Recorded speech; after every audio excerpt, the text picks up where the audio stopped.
नमस्ते दोस्तों, story with Vandit channel पर आपका स्वागत है। तो चलो शुरू करते हैं आज की कहानी। एक समय की बात है, जंगल के किनारे दो राजाओं के मध्य घमासान युद्ध हुआ। इस युद्ध में एक राजा विजयी हुआ और दूसरा पराजित हुआ। विजयी राजा के सिपाही और उनके साथ भांड और चारण रात पर ढोल पीटकर उत्सव मनाते रहे और वीर गीत गाते रहे।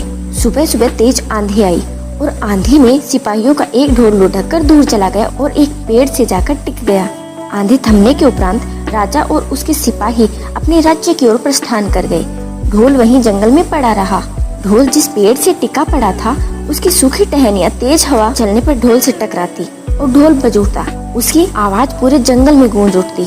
एक भूखा सियार शिकार की तलाश में उस स्थान से गुजरा जहाँ ढोल पड़ा हुआ था। ठीक उसी समय तेज हवा चली और पेड़ की सूखी टहनियाँ हिलते हुए ढोल से टकराई और ढोल आवाज करने लगा। ढोल की आवाज सुनकर सियार डर गया। उसने पहले कभी भी इस तरह की आवाज नहीं सुनी थी। वह सोचने लगा, ये कैसा विचित्र जीव है। वह वहाँ से भागने ही वाला था। उसके दिमाग में एक विचार कौंधा, किसी बात की गहराई में जाए बिना डरकर भागना उचित नहीं है।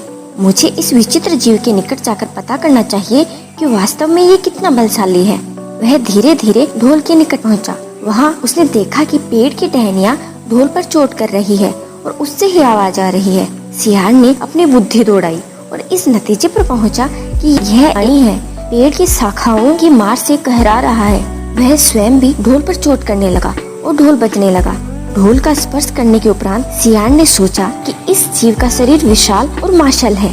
अवश्य ही इसमें खूब चर्बी और मांस होगा। मैं इसे खाकर कई दिनों तक अपनी भूख मिटा सकता हूँ।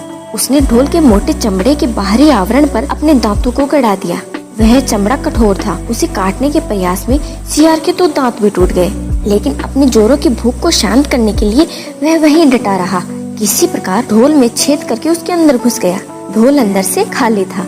उसकी सारी मेहनत व्यर्थ गई। लेकिन सियार को यह तसल्ली हो गई कि जिस चीज से डरकर वह भाग रहा था, वह डरने वाली कोई चीज ही नहीं थी। उम्मीद करती हूँ आपको ये कहानी पसंद आई होगी। ऐसी ही कहानियों के लिए चैनल को सब्सक्राइब कीजिए। धन्यवाद।